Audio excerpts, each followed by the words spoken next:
So I started my 3 steps again, and I will never say it was a miracle. I was doing cartwheels the next day, but I got out of bed. I was able to get out of bed.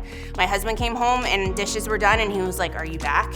Like, is she back? Is my wife back?